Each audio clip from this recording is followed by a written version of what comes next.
Alright, so today I'm going to be showing you guys the Venom Veiler, which is part of the Haze style bomb family, and we'll go ahead and take a closer look at the weapon.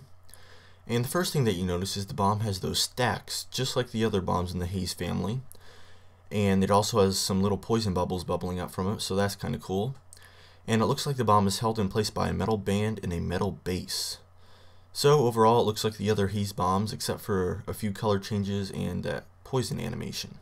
And for the bomb's attack, you just charge it up above your head, and when you place it on the ground, it shoots out a ring of the poison status. And there's some little poison bubbles that float up around the ring, so it's a pretty cool attack, and it covers quite a large area.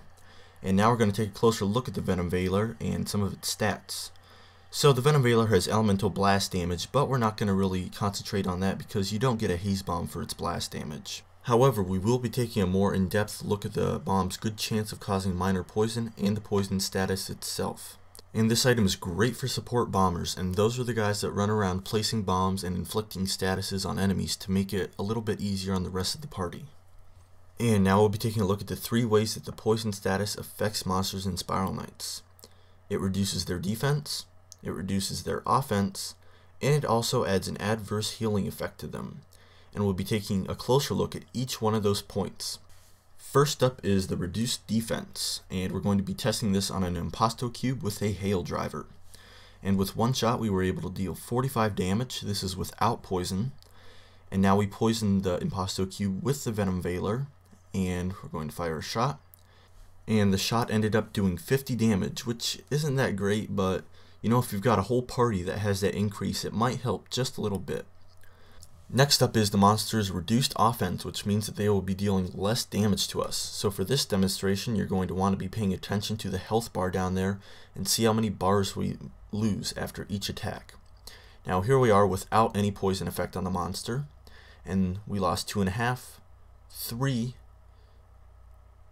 2.5, and another 3, and one more 2.5. Now we poison the monster with the Venom Veiler. It's dealing 1.5, another 1.5, and another 1.5. So you see our results were pretty consistent, and poison really helped with that. And next up is the adverse effect that healing will have on monsters. So we all know that when a monster takes damage, it will flash red, which is why you're going to be wanting to pay attention to that lumber up there and see when he flashes red for this demonstration.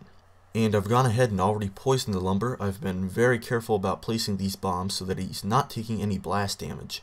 The only damage he's taking is from that Silkwing. And as you can see, it ended up killing him without any blast damage affecting it. So it was just the Silkwing there.